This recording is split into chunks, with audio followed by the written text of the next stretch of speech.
Another Wednesday already. Can you believe that? What is going on, Kim? How are you? I am good. I feel like it's been forever since we've been here because I feel like we've had such a long week, but at the same time, I'm like, and we're back. We've had a crazy couple of weeks. We got to meet each other in person for the first time, which was incredible. Kim is just as delightful in person as she is on the internet. So for all of you who are wondering if Kim is actually this sweet in person, the answer is yes. So, thank you. And if you guys want to know if Zach is that sarcastic, no, I'm just kidding. So it is Wednesday once again. That means one thing. It is time for Money Hungry. Guys, we have a killer show. I'm excited. We have a really incredible guest today. We are fortunate enough to have Bryce Bennett, the CEO of Solo, with us today. He is going to be sharing some numbers and having a conversation about gig work in general. But Kim, I'm really excited to harass you about those numbers. I had a chance to look at some of those slides. We're going to talk about a person who was attacked by a driver instead of the other way around this time. So that's interesting. We're going to discuss if the new delivery fees on DoorDash are hurting drivers and the customers in general. So we're also going to have a conversation about whether DoorDash is bragging about $1 base pay. A driver had their car stolen, which unfortunately isn't necessarily unusual, but it's who stole the car that makes it interesting. And we're also going to discuss GigCon. So jam-packed show. I am stoked to bring on our special guest. Kim, why don't you go ahead and introduce this gentleman? Yeah, absolutely. So our special guest today is Bryce Bennett, CEO of Solo. I feel like every gig worker at this point should have Solo. I know, I'm short. Sorry. I feel like every person should have Solo at this point. And if you don't have Solo, you should definitely look into it. The link is in the description of this live today. But without further ado, I'm going to bring on Bryce because he can probably tell you all about himself and all about Solo, which is why he is here today. But I'm just so super excited. We were talking beforehand. I'm like, I feel as though like we already know Bryce because we were talking to him just a couple of days ago. So with that being said, welcome, Bryce Bennett. How are you? Hey, Kim. Hey, Zach. How's it going? Hey, I know Bryce. I saw you guys just 5 days ago in Denver. So it was awesome to meet in person as well as meet a bunch of the other creators in this community. So GigCon, I know you're going to talk about it at the end, but a ton of fun last week. We had a great time. It was fantastic meeting you, Gemma, the entire crew there. So actually, I see Cray Cray in the comments. It was great meeting her. And Cray Cray, thank you so much for the super chat. Put this up real quick.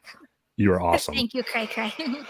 So awesome. Appreciate you wearing the shirts as well. Yeah, that's very nice of you. Obviously, a little Denver theme there for the GigCon. So this is actually a really good shirt. It's like this isn't like cheap. Like this is like a substantial shirt. This will last for years. So thank you. Good. We try to put out good quality swag, right? So well, not only that, you also put out a good quality app. So why don't we talk about that for a little bit? What was the idea behind what prompted you to start Solo? Run us through how that happened. Yeah, and I know I've had a chance that Kim, I enjoyed joining your show. It feels like it wasn't that long ago, but back in December of last year, and we talked a bit about background and genesis for why we started Solo, and so excited to share it again. I think for us, and we're pretty open about this. I used to work at Uber corporate, 2012 to 2017. It was a different company then. It was very small. There was like 150 people, and my job at that time was to actually open the office every day to drivers, limo and town car drivers, actually. And so we didn't even have UberX. And I had the chance to meet, the first couple thousand drivers here in Seattle. I got to know them, understand why they were doing this job, understand why they were leaving other jobs to pick up this work. It was just really inspiring. And so you got to hear all the good and the bad, of course, of what was working and what wasn't. And fast forward about 8 years from when I joined Uber back in the day, we started Solo in late 2020 and eventually released our mobile app about a year and a half ago. And so, some of the things we heard about from workers that we wanted to try to solve was, you kind of have three kinds of problems. You've got your daily problem, which is which job should I work? When should I work, and how much am I going to make? The second kind of set of challenges and problems you have when you go into business for yourself is, I got to track income across different jobs. I got to think about my expenses. I got to deduct my miles. I got to think about how much in tax I might owe at the end of the year because we're not a W-2 employee. And then the last part, of course, is actually doing those taxes. And we can help in all three of those segments today with the Solo app. And so, the concept is we think, or the spirit of it is that, we think people that go into business for themselves are some of the bravest, most, courageous people when it comes to our workforce. But for a long time, they just haven't been given the tools and the support to do it in a way that's, going to embrace that flexibility while also giving them stability. So I could go on, but I'll stop there for a second. But there's a lot of genesis behind why we started Solo. Well, you kind of hit the nail on the head there. The gig worker community is very underserved as far as any sort of like financial help, or, it's just, people find out we're gig workers and it's kind of like, oh, like we got to kind of back off a little bit. I know people who have had a hard time getting car loans and stuff like that, income verification. It can be a nightmare. So, props to you for stepping up and helping really serving is the right word, a group of otherwise underserved people. So, yeah, I really appreciate that. And I think it is one of those things that when we were at Uber and later Convoy, we talked a lot about how much like, hey, we should bring more of these tools, the software, the data, the transparency to the worker. And if they had that, they could make a lot better decisions, in their day-to-day life around their finances, around their work. And so I know sometimes gig work gets a bad rap. Like we talked, I think someone mentioned like, I think the Moves slogan's a great one. Like gig work is real work. We talked about that last week at GigCon, and I think it's also, work that millions and millions of people are embracing every year. And so there's a very real aspect of that, people aren't choosing the shift-based hourly jobs anymore. They're choosing to have control over their time. And, we think there's a huge opportunity there to serve and empower that workforce. And there's so many more things, like you mentioned, to do, especially around the financial system. It really is not inviting for people who are in business for themselves. For sure. Everything surrounds being a W-2 kind of in our financial system in the United States. So one of the most important things about being not even just a gig worker, but self-employed in general, is getting your taxes right. So, I mean, the fact that Solo will help you with that is pretty freaking incredible to me. But I want to talk to you for a moment about the one that comes up the most, and that is the guaranteed earnings. Why don't you run us through that? And how did you get from the idea to implementation? Yeah, I think it's a great question, and it's one of the most difficult to solve, right? And I think that's why we've seen a lot of people really embrace that feature as we got going here. It started with, frankly, conversations at the SeaTac parking lot about 2 years ago. Summer of 2020, it was COVID. It was a little bit awkward, like when you got a mask on, you're knocking on people's windows and being like, "Hey, can I talk to you?" Especially in Seattle. Yeah. Seattle. Well, there's like security at the Seattle lot. People are like, no. Yeah. People were like, please don't talk to me. So we got shot down a lot in that process. But we did hear from a lot of people that, while taxes and expenses and everything else is important, what we heard way more often was like, hey, I got to go out there and knock down $300 today. Or I gotta go hit, 2,000 this week because, I've got a big, XYZ thing coming up in my life. And so we started to say like, hey, maybe like it's not, taxes are important, but that's not what's top of mind. Expenses are important. It's not what's top of mind, mileage, et cetera. It's really how much am I going to go earn today? And that's a really anxiety inducing problem for a lot of people when you don't know what you're going to earn. And so we, started working with some of the data and ultimately pulled together over the course of the first year a product that ingested income data from all the different app-based platforms that I'm sure many of your viewers, work with, And we started to make those apples to apples. We started to, give people insights around how hourly earnings change, go up and then come down depending on the day of the week of the month, the month of the year, seasonality we'll talk about in a second. And, what was really cool is that you saw people start to change their schedule and optimize their time a little bit with the smart schedule that we offer.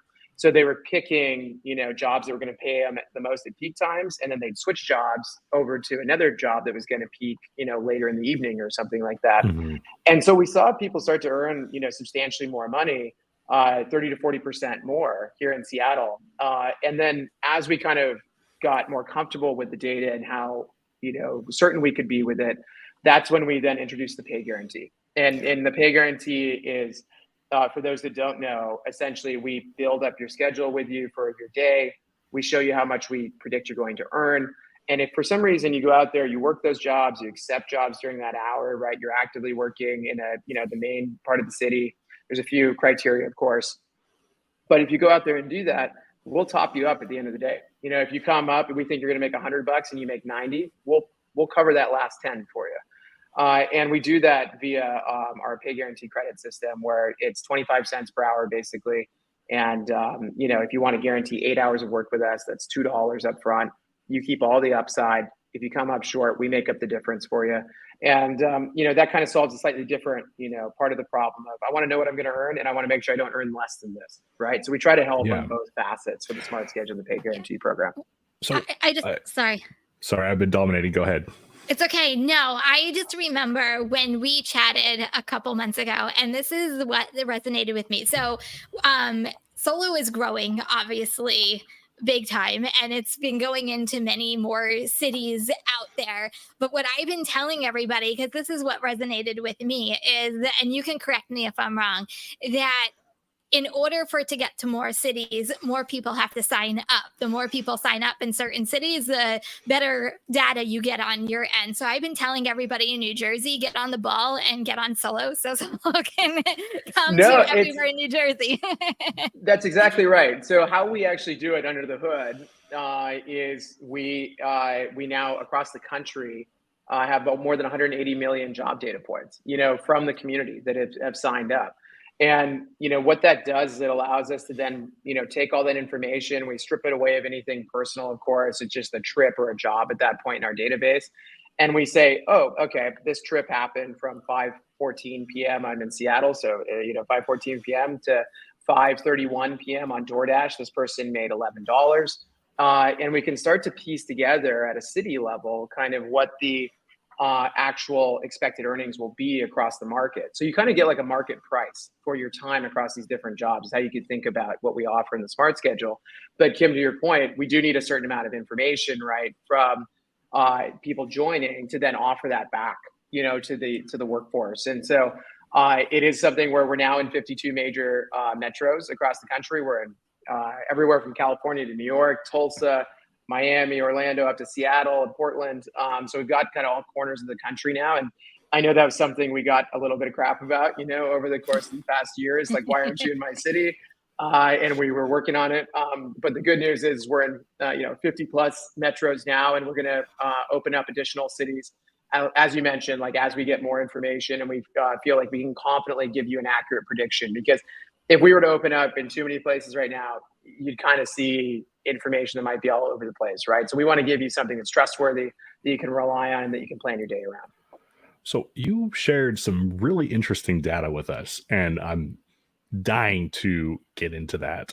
First, we actually want to read a plug about our sponsor, Solo. Oh, appreciate it. Thank you, Bryce. Absolutely. So Solo is today's sponsor of Money Hungry. We're all familiar with the uncertainty that comes with not knowing exactly how much you're going to take home on a given day, and feeling like you have to guess when the best times to work are. That's why we should all be using Solo. Solo is a mobile app that aims to provide gig workers with more income stability by using real earning data to predict the best days and times to work, and putting those insights directly into your hands Solo Smart Schedule feature allows you to optimize your schedule and guarantee your earnings, meaning that if you don't make as much as Solo predicts, they will pay you the difference. Here's how it works. After you download the Solo app and link your app-based platforms, build your optimal schedule using Solo Smart Schedule. Use these credits to guarantee your hours. 1 credit equals 1 hour, and complete at least 1 trip to be eligible for the guarantee. Solo continues to lead the way in providing workers with the tools they need to maximize their income and optimize their time, guaranteeing over 10 million in workers' earnings. Solo Smart Schedule and Pay Guarantee features are now available in all major U.S. metros, including New York City and LA. Don't worry if you're not currently working in those areas, you can still experience the benefits of Solo through automatic mileage, income, and expense tracking that helps save you time and money when tax season comes around. Guarantee your pay and experience why over 150,000 solopreneurs are using Solo to better manage their gig business by starting your 14-day risk-free trial today. And thank you to Solo for sponsoring Money Hungry. So guys, thank you both. Appreciate it. You're gonna get a pay guarantee. You're gonna get help with taxes. You're gonna get an automatic mileage tracker. This app is awesome. There's a link in the description. Click it. You will not regret it. Before we go into the slides, I just want to say real quick, and I get this a lot when I get questions on Solo, and Bryce, you might get this too. I'm assuming you get this too a lot, that if pay guarantee is my area, I can't use Solo. I'm like, no, false. You can use Solo. It's amazing. Like, you don't have to have the pay guarantee. There are so many different other features besides the pay guarantee and the smart scheduling that I personally use as a gig worker that help me out immensely. So you just kind of quickly go over some of those extra features that, if you don't have the pay guarantee, it's good for all gig workers. Yeah, 100%. Obviously, like, some of the unique stuff we do is the smart schedule and the pay guarantee, like we talked about, but you need some pretty basic administrative tools as well to do this, right? We also track, automatically all of your income across different jobs that we support. So anything from roadie to DoorDash to Uber and Lyft, of course, the big one. So we help track all that automatically. You can add your expenses. So if you have kind of one-off expenses around your vehicle, phone bill, et cetera, the Solo subscription as well, that's all tax deductible. So you want to track it in there so we can plug it into your taxes at the end of the year. And then, as you mentioned, we do the mileage tracking. That's a huge part of what we do. And that automatically actually lines up when you work. So if you use our automatic mileage tracker, go out there, keep the app on in the background, drive, do your work. We'll automatically know when you were moving and when you were working and classify those miles for you. And then that all feeds into having your taxes ready to go, both in terms of a projection right now for what you might owe at the end of the year, but also then we will help you file your taxes. We work with a great partner, Column Tax, that actually integrates with our app, and we have it all right there available either in app or on desktop, and we're adding a bunch of stuff for the next tax year in that kind of arena as well. So we try to make sure you've got kind of like when, where, what job do I work today with the smart schedule pay guarantee, and then obviously like, hey, we can help you manage your business with kind of the business in a box side of things too. So taxes are difficult enough for gig workers. They get extremely convoluted and it's a pain. So the fact that not only will you guys help track the miles, and that's a huge write-off for gig workers. It's the biggest one, right? Oh, 100%. But the fact that you guys will help actually file the taxes is like next level. So the automatic mileage tracker, guys, that right there, it makes the app worth it. And the fact that you're going to get guaranteed earnings.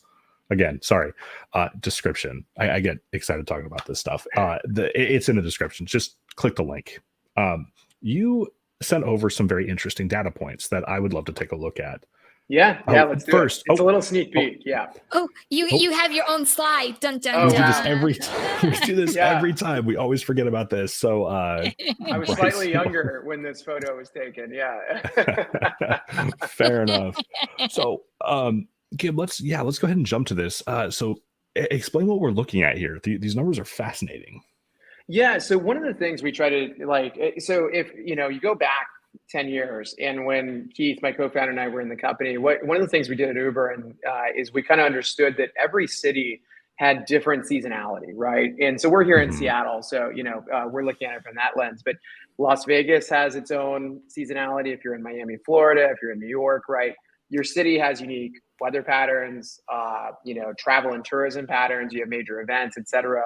But they were actually pretty predictable year over year. And after 3-4 years at Uber, we started to realize you could kind of count on earnings climbing and then falling in the summer and then coming back up in the winter. And this is one of the most basic things. We said, hey, we could actually bring this to workers and start to show them and help them understand kind of in their city best months to work. And then within this, this is what our app does, is it breaks it down by the actual platform, breaks it down by the week, day, hour, right? So this is like a very high level view.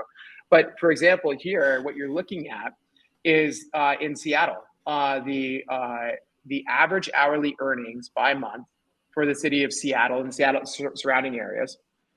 And what you'll see here, right, is some pretty substantial changes over time, right? In Seattle, right, we it's pretty rainy all winter. And so for us, yeah, so in January to March, it's pretty quiet. There's just not a lot of events happening.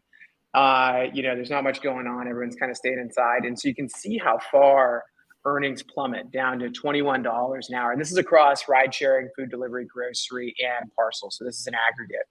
But then it climbs through the spring all the way up to April, May, and June before it kind of tapers off in the summer.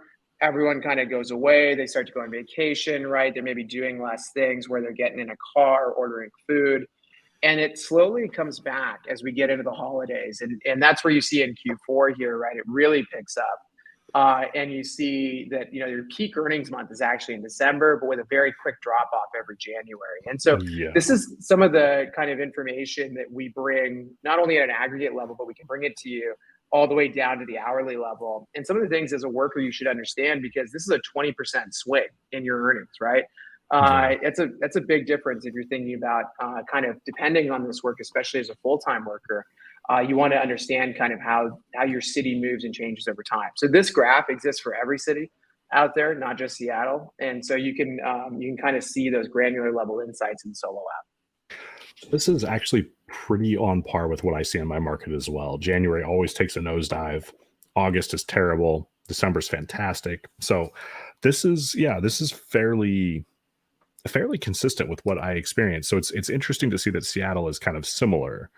So down the road, I'd love to see some data on like Vegas or LA or Miami or something if you're willing to share that. We should definitely do it. Yeah, happy to share it. Because Vegas, for example, right, is such an interesting city when it comes to seasonality, right? Very event dependent, a little bit off cycle. Summer's pretty hot. Everyone wants to be there in the fall and the winter. But happy to share that kind of information. Appreciate it. I just real quick, I find this fascinating when I see stuff like this as a gig worker, because we all know that January, I feel like we come to a crashing halt. So for some of us, summertime, we slow down also incredibly. And it's interesting for me to see this because for me, I'm a saver. So especially when a gig work, because you have your peaks and your valleys. So when you have your peaks, okay, I can, go hustle and go, make my money and still put away money. So that way, when I know my slow seasons are coming, okay, I have a little bit of a nest egg and it'll get me through some of the slower seasons. So when I look at this, I'm like, okay, well, I'm going to be making money here. I'm going to be saving money here for when it's slow here. So it's really interesting to see it throughout the entire year. Yeah, I think it's a great point, Kim. And what we see some people do, right, is they even load up during the high earnings periods, right? In the late spring and the winter. And we see some people actually take August off, for example, here, right? Or January, February off. Yeah. They'll go either do something else, just relax, take a little bit of time away, but then they'll hit it hard during the other times of the year where they make more per hour. So there's a lot of different ways to play it. And I agree on the savings part. Super important to think about. We have another slide here. Why don't we take a look at that, Kim? Yep. So Bryce, just making sure I'm understanding this this graph correctly here. Yeah. What is the top earner on this graph between DoorDash, Uber Eats, and GoPuff? Yeah, so this is what we wanted to do is show some trends. This is a small little slice, right, of what you can see in the app. But this is earnings per hour across the country. So this isn't just Seattle. Across, some of the major apps that we see, DoorDash, Uber Eats, GoPuff. Of course, we didn't include RideShare and a few of the others on here. But what's really interesting is since January of this year, we've actually seen, and I know DoorDash, it can be a controversial platform. They're doing some interesting stuff.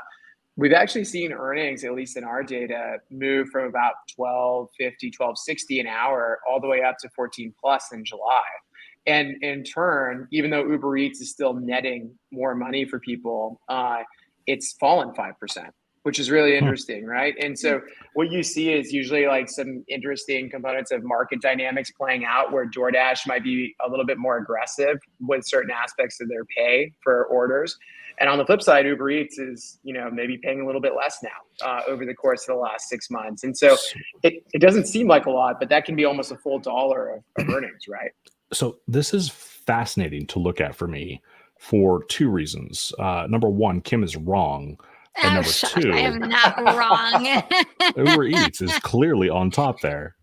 And this is from the entire country, Kim. But I digress. I'm going to say who has the biggest market share. Oh, wait, that would be DoorDash. Yeah, we'll debate about this later. We don't want to waste Bryce time. This is like actually visualizing this actually makes a lot of sense. It was something that I couldn't really have put together on my own without looking at this. But when we start seeing this, this sort of downtick with Uber, that's about the time that they started messing with base pay. So, I mean, like, I was thinking about back to this a few days ago. And I was thinking, when did they start messing with this? And it's about the time we see that first kind of down. Yep. So, that's really telling. I mean, that at a glance, this looks really accurate. So yeah, it just really makes me want to see like a market like Miami or Vegas. So what do you think happened with GoPuff here? Yeah, I think GoPuff's had like an interesting, that's a bad pun. It's a bad play on words there. But it's been interesting because, right, I think they've been investing a bunch in their driver app and trying to make the experience a little bit better. They're obviously trying to catch up to the DoorDashes of the world and the Ubers and Lyfts who've been around a bit longer. I think they experienced some interesting seasonality in the like we showed in the last graph, right? It can be app and platform dependent, not just city dependent, right? So that's why we bring all these insights together in one place. So that like you can look at not only your city, but also these different platforms. And in GoPuff's case, right, they had a really, pretty rough February in terms of pay. That could be they took away incentives. That could be they lowered, base rate on the jobs. And then they kind of, I think, probably realized that might be a little low. They probably lost some market share, and they brought that back, up in kind of to parity with DoorDash from March onwards. But still, even on looking at the last 7 months, you're seeing compression, right, of what they're paying their couriers, and that can that can be a signal of kind of how they're thinking about their unit economics and their growth. And so, as a worker, right, you're looking at this and saying, hey, maybe GoPuff's not the play right now in my city, but DoorDash is on the up, and Uber Eats is still a bit higher, but definitely a little bit on the decline over the past couple months. So if I were a GoPuff driver, I'd be really grateful to have Solo in February. Like that would be, look at that'd like save the day. Yeah, and I think what's so interesting, Zach, is that you see some people, we talk with a lot of workers, and how often people will say, well, I've got my one job that I do, I've got my one like platform, maybe two, and it kind of depends, but I'll usually stick with one. And we try to really advocate for, you should wake up every day and be like, who's going to bid the highest for my time?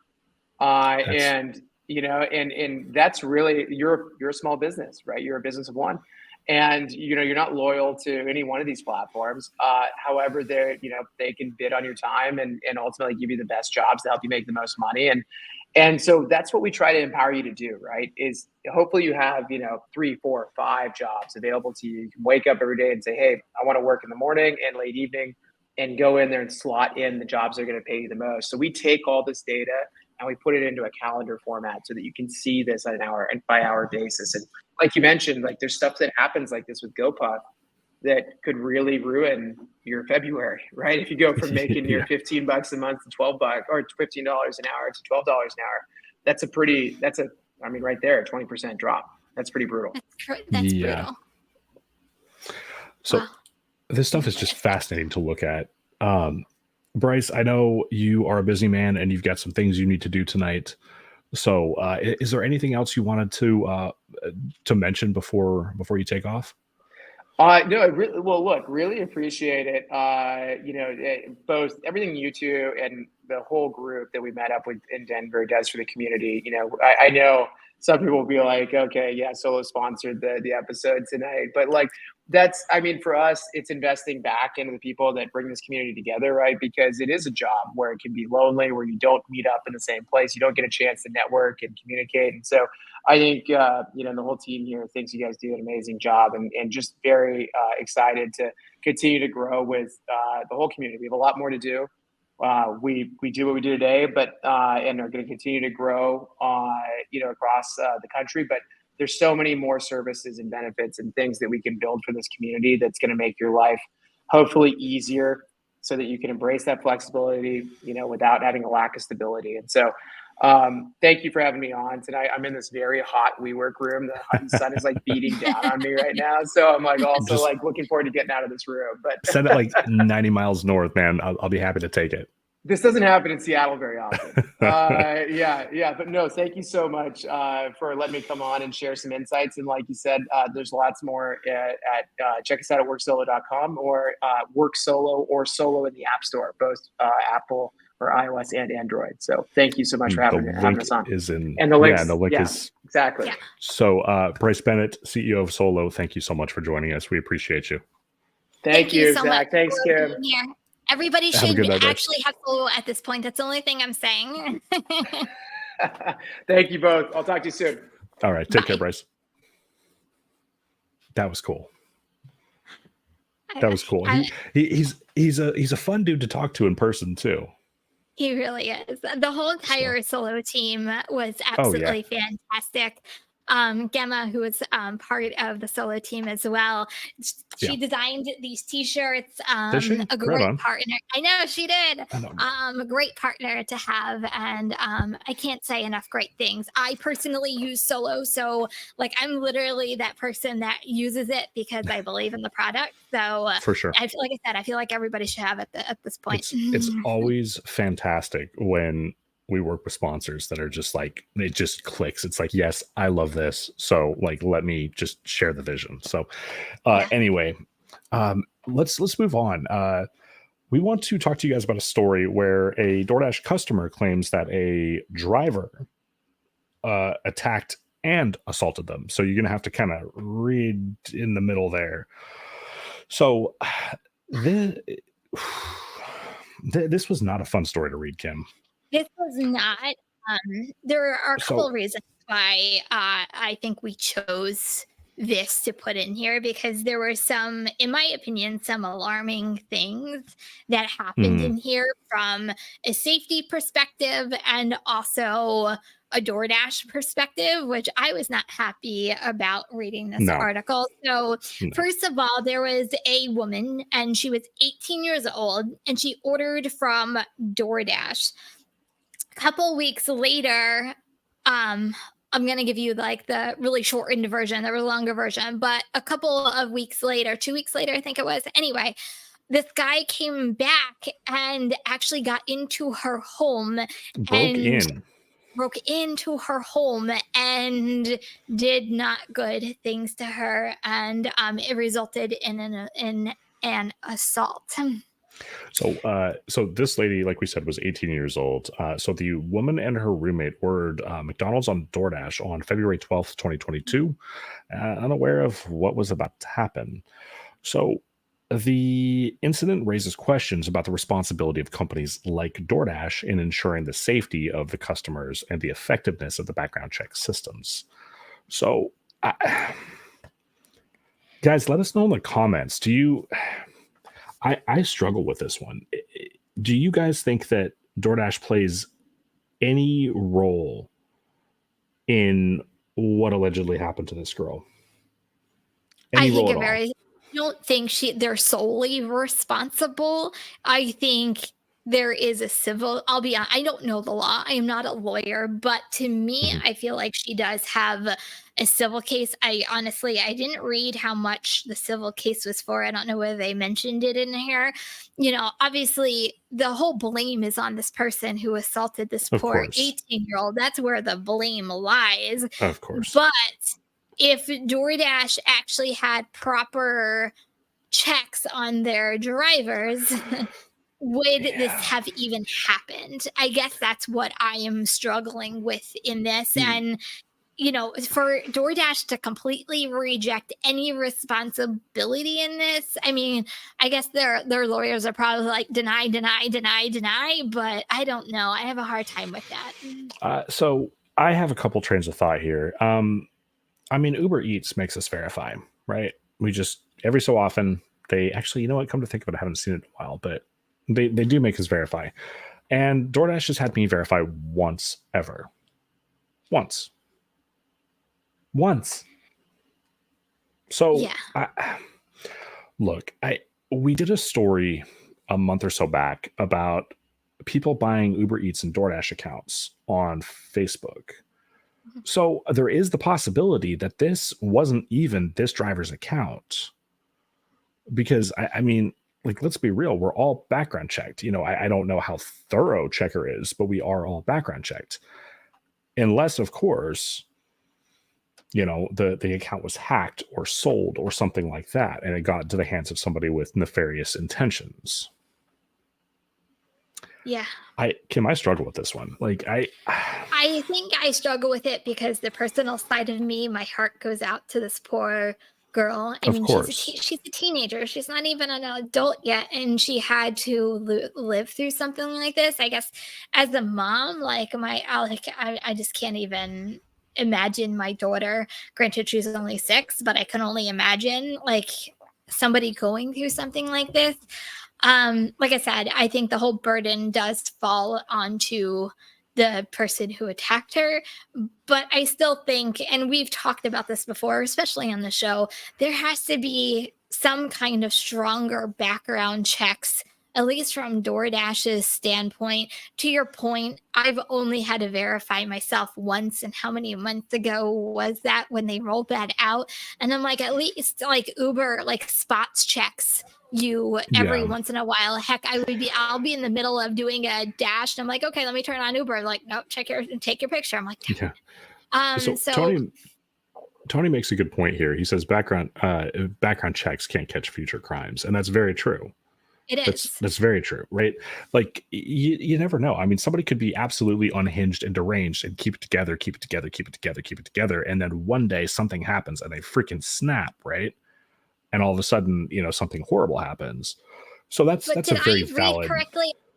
This could have been another. There was another assault article, and I could be mixing these up. I didn't put them in because I'm like, okay, one assault article is enough for tonight.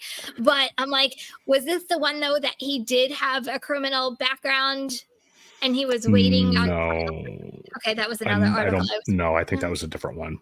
Okay. So, I, guys, just a reminder: do whatever you feel necessary to protect yourself. Usually this is the other way around. Usually it's something screwed up happening to the driver, but still, always take the steps that you deem necessary to protect yourself, whether it's pepper spray, whether it's, like a pocket knife or whatever, if you want to arm yourself, whatever it takes. We see these stories way too often and it's always tragic. And Kim, I hate reading these. I want to go an Yeah. entire month without having to read any shit like that. Do you think we can do like a whole entire show on positive stuff about I these would companies. Can I we would love can we challenge ourselves to do like one show that is just straight positive articles? we should try that. Guys, if you have a positive story, Zach at therideshareguy.com and Kim at therideshareguy.com. Yeah, share So them with us. We can we can try to do a whole segment. I don't know whether we could. Everything I feel like we get is just negative. Hold on. it's really easy to focus on the negative, and unfortunately there is a lot of it. But that's a valid point, Kim. I think that we should try it. It might be our shortest show ever, but we could freaking try it, Um so Woodcutter. Yes, check their website. They should have that on there. Actually, and if you want to send me an email, if you can't find it, I will get you a link to that. It is right on their website itself, because I went to get updated on the cities because I think it was last month they just got into the very first city in New Jersey, and I was so super excited. So it is on their website. Kim, are delivery fees hurting drivers? I think they are. I think they are. I think they are. This is just DoorDash. I didn't even pull up I just think Uber's just as bad. Uber is just as bad. I mean, even Grubhub is just as bad. I guess my whole entire point of all of this is when you actually see it like physically on a piece of paper, how many fees they are. And then we're going to get into base pay of DoorDash in a little bit. And then you see the base pay that we all get as drivers. And then, when you look at these fees, you're like, no wonder why people are eating out or picking up. And we might be facing, slowdowns in certain markets. I mean, this does it's like a cause and effect, right? It kind of is, but look at this. So I think that DoorDash is particularly sneaky too with how they do their fees. So if you take a look at the one on the right, so you've got your subtotal, your delivery fee, and then you have your fees and estimated tax. So they're putting the fees in two different places. So they're hoping that people aren't reading this. I ordered DoorDash back in May. I ordered 2 sub sandwiches, and I ended up spending something like $15 or $16 or something crazy just in fees. That's crazy. I didn't put it on here, but I was going to talk about it last week and I didn't. I keep forgetting about it, but I came across somebody had posted it. I forget whether it was Reddit or Facebook. One of the fees that they had on DoorDash was a Dasher fee. It was like DoorDash Driver fee or something like that. Was it Dasher support fee? Yes, that's what it was. So that was probably in New Orleans, or not New Orleans. Oh, that's right. The Baton Rouge. Yes, I forgot about that. But so still. Yeah. So real quick, since we brought that up, that is a fee. So customers in Baton Rouge are not able to tip their drivers until the order has been picked up. So that means that if you were a Dasher in Baton Rouge, you're not seeing tips. If you see anything above $275, which is their base pay, it's because there was peak pay. So, but if you see something like that from a customer's perspective, don't you automatically assume, wow, this Dasher is getting, I'm making this up, $3.99, $4.99? Like it messes with the mentality of the customer, which is what I think these feeds are doing too. Of course. I've had customers like on YouTube specifically flat out argue with me. You guys get paid a lot. I'm like, the fuck? No. No, we don't. Why? Where's that coming from? But yeah, I mean, look at this. They're paying a $3 delivery fee, right? And then $11.20 in fees and taxes. So obviously we can't do anything about the taxes. It is what it is. Nobody likes it, but it's part of life. So, but I mean, for them to pay that much, I think it's a safe assumption that a driver is getting more than $2 or even worse, $1, which we'll talk about here in a minute. But So I'm making this up. So say the very first one on the left-hand side, $24.99. We're going to use McDonald's as a good example. Say this is 2 Big Mac meals, because on DoorDash, it's absolutely crazy how much a Big Mac meal is. But if you think about it, it's probably like $12 for a large Big Mac meal on DoorDash. So I'm going to assume we'll make this up for a McDonald's. So for a McDonald's 2 Big Mac meals, this person is paying close to it looks like close to almost $40 for 2 Big Mac meals. Yeah.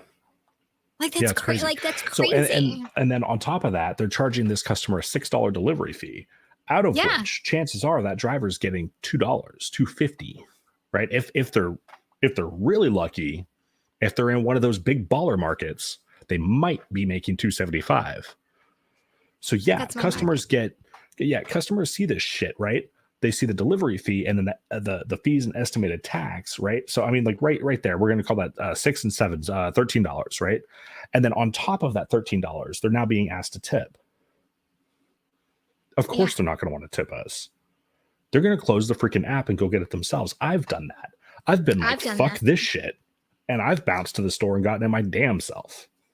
I want to know, and you guys can leave in the chat right now, how many of you guys, and this is me, this is totally me, I was like religiously ordering DoorDash during pandemic times, minimum like 1 to 2 times a week, and then the rest I would cook, because this girl wasn't cooking 7 days a week, even though I was home.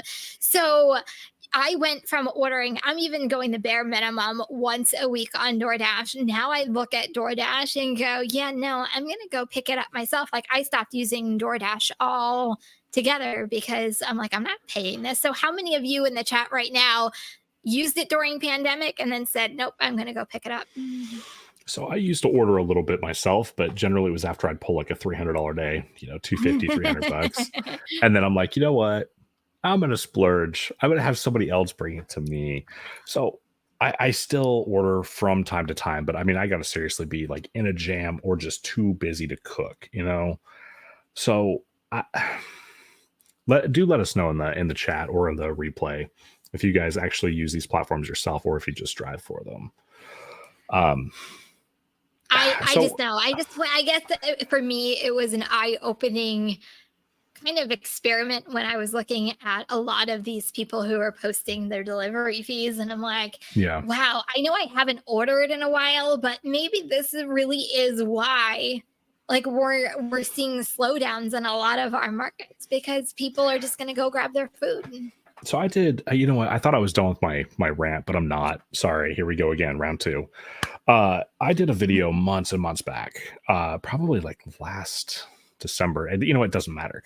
I did a video a while back about how the Seattle City Council was trying to impose a cap on delivery fees. So basically DoorDash is like, oh, we want to charge the customer $10 for this freaking order. And the Seattle City Council is like, no, you could charge them $4. So DoorDash was lobbying hard against this. And they were sending shit out to their drivers, sending a bunch of BS out to their drivers about how this is going to negatively impact their earnings, blah, blah, blah, blah, blah. We're DoorDash. And the thing that pisses me off, Kim, I don't drive in Seattle. I drive almost 100 miles north, and I still got that fucking email. Wow. I even got that email. They were wanting people to call legislators in Seattle, lawmakers in Seattle, and harass them because they wanted to extort money from customers and restaurants.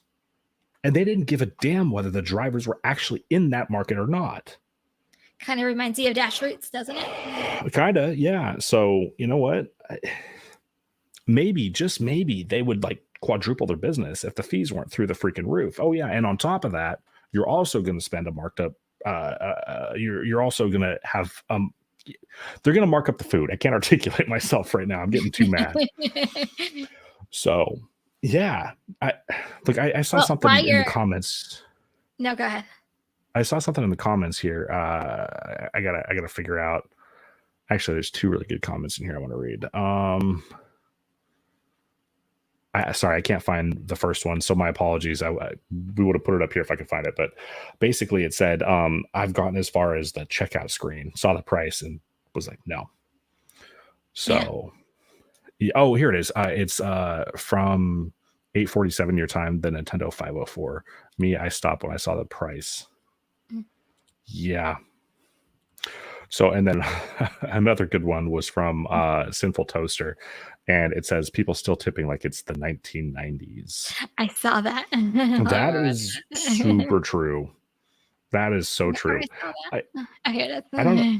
I don't know if I just tip it exceptionally well or what, but like I see some of these tips come through on DoorDash. I'm like, man, really? Like, but again, with those fees, they probably assume we're making a hell of a lot more than we really are. I think that's the biggest misconception. I think customers just have this big misconception that drivers get paid a lot of money from a lot of these gig companies. And I think they're very unaware of how low we can go. So I need you to save some of that anger and talk about low. Let's talk about low. To add insult to injury, DoorDash is also expanding $1 base pay. Kim, I need to wind down for a minute.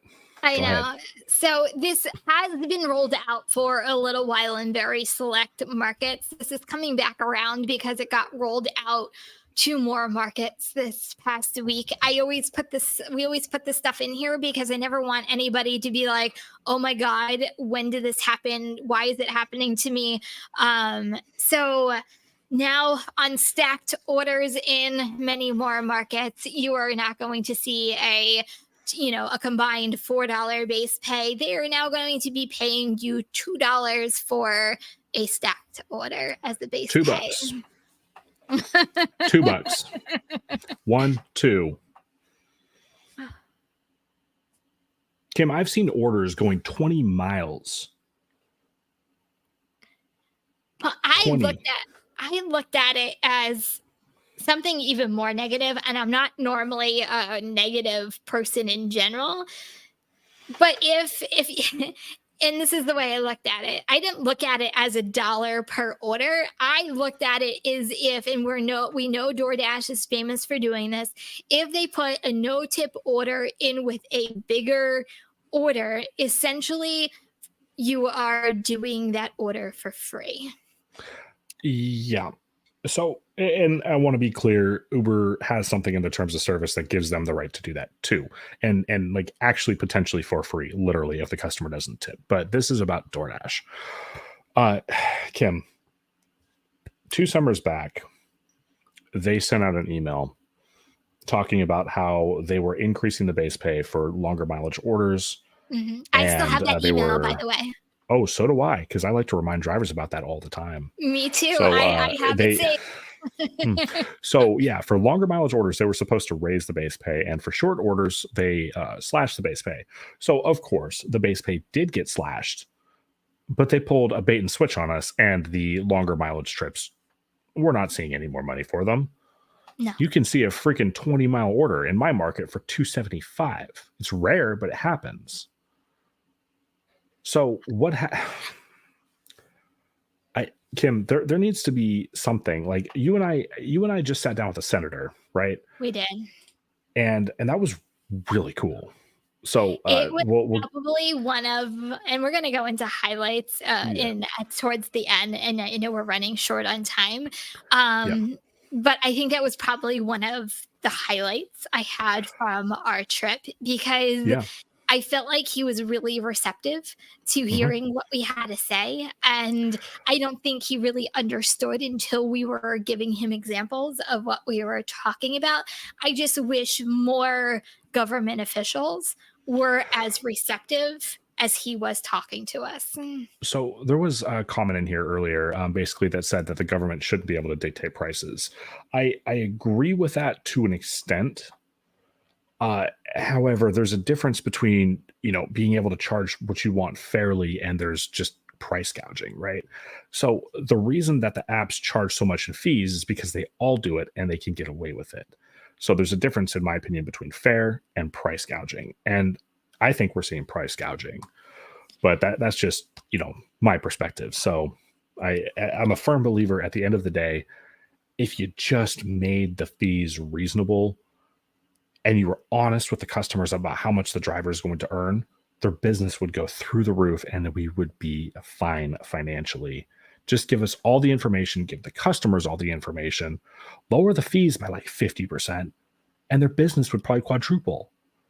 Yeah, I think one of the, and we also got to talk to Stephanie Vigil of Colorado as well. Mm-hmm. And I think one of the best things, at least in my opinion, about the bill that she was trying to pass for Colorado is it actually had full transparency for the driver and also for the customer. So there's no second guessing what the driver is getting paid and what there's full transparency. And I think that was kind of one of the best things that to me came out of it. And yes, I think part of it, and you can correct me if I'm wrong, was also that they couldn't charge like these like ridiculous, price gouging fees as well, if I'm not mistaken. Don't quote me on that though. But anyway, I just feel like if we can get more legislation like that involved in some of this stuff. I'm always really nervous. Sorry to cut you off, by the way. No, I'm always really nervous when the government starts getting involved, because I'm the kind of person that I don't want anybody telling me what I can and can't do, right? But I'm also I'm not going to lie, cheat, and steal to people. Like I'm going to police myself and be an upstanding person. But we don't see that with the apps, right? They're just out for money, which is fine. But there comes a point where it's detrimental to the customers, it's detrimental to the restaurants, and it's definitely detrimental to the drivers. So I think there comes a point, which is probably right fucking now, where we need to start having some common sense legislation.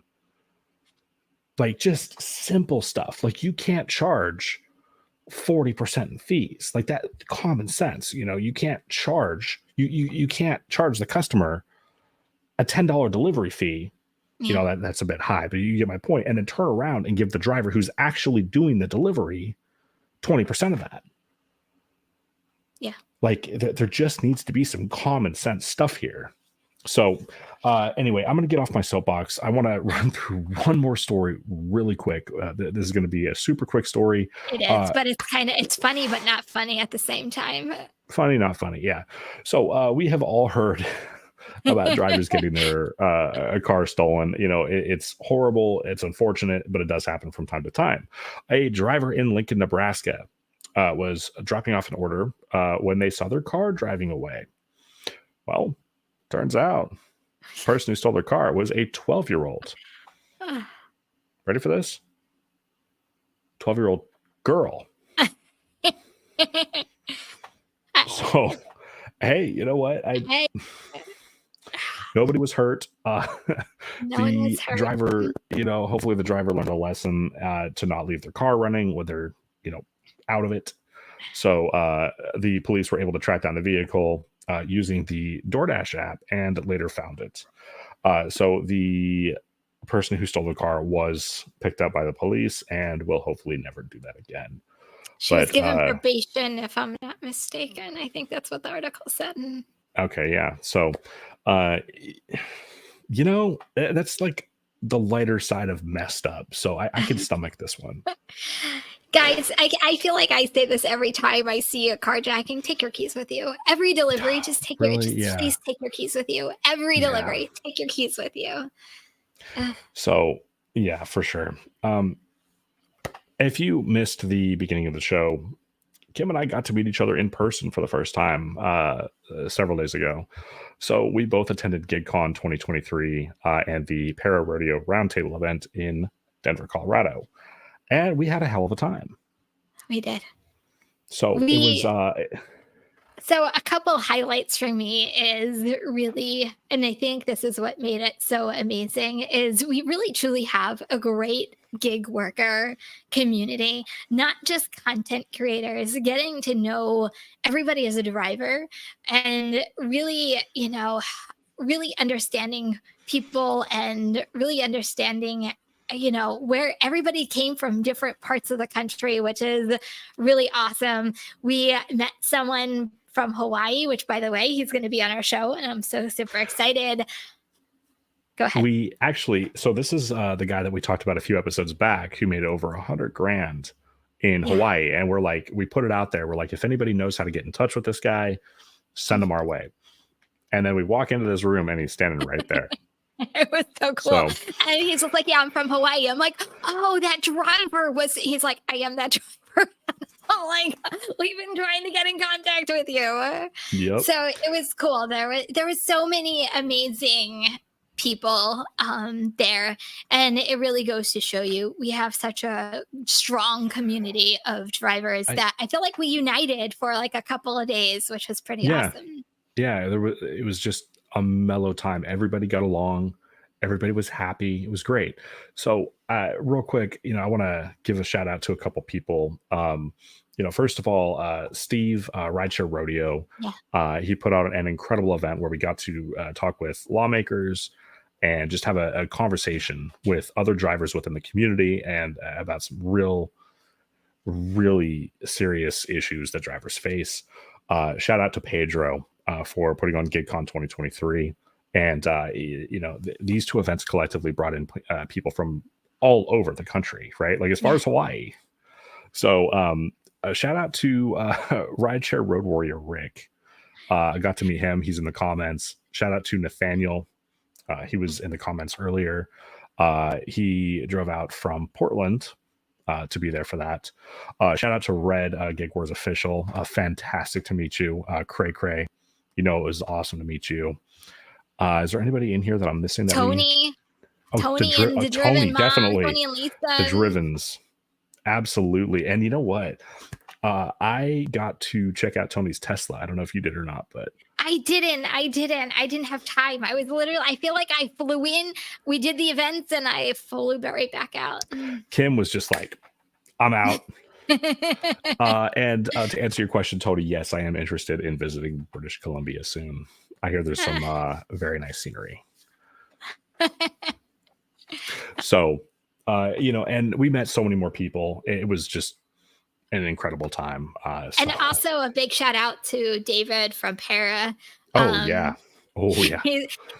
That's where we stayed at the Para house. So a big shout out to how amazing David was. So we met the solo team face to face. So it was kind of like today was the extension of really talking to the solo team.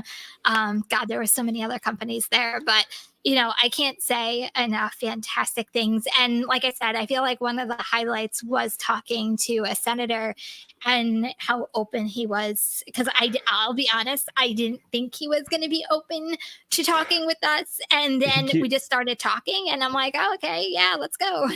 He did give us some pushback on a few of those things. A little bit. Mm-hmm. Oh yeah, shout out to Gary and his wife Donna as well. Yeah, the Middletons for sure.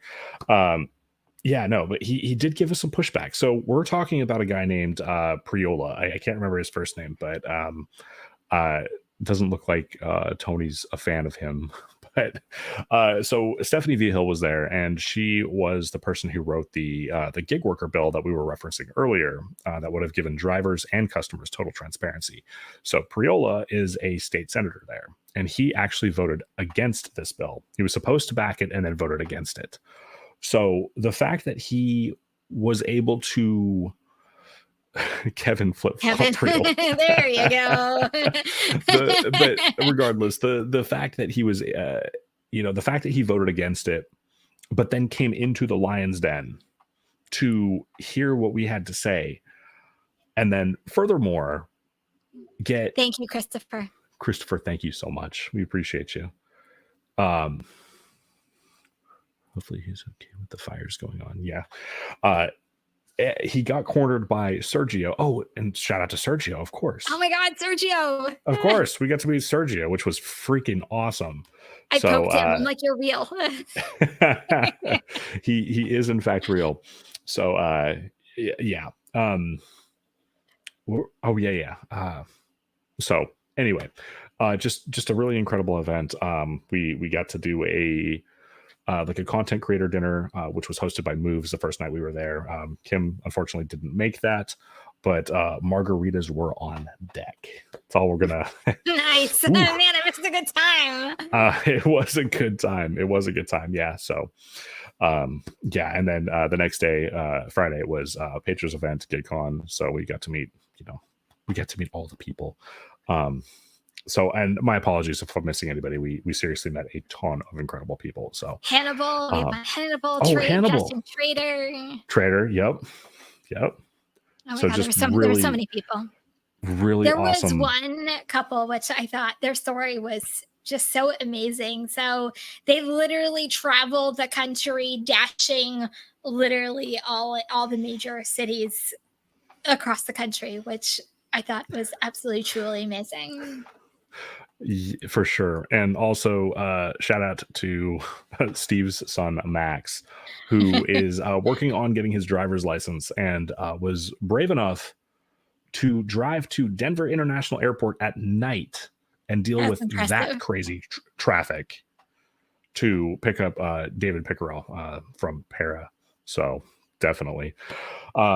Guys, we're probably going to do this again next year. At least I think I'm going to. So we would love to meet you next time. But anyway, we're kind of running a little late. So let's go ahead and wrap this up. Kim, what do you think? I think, sure, why not? I'm like, I feel like we can keep going all night right now. I guess it's time for the show to end. Yeah. So anyway, guys, Solo, of course, our incredible sponsor. Shout out to them. If you haven't checked out Solo yet, check them out. The link is in the description. A risk-free trial. So you'd be helping yourself get a guaranteed income, and you would be supporting the show. So it's in the description. Until next week, be safe. Bye, everyone.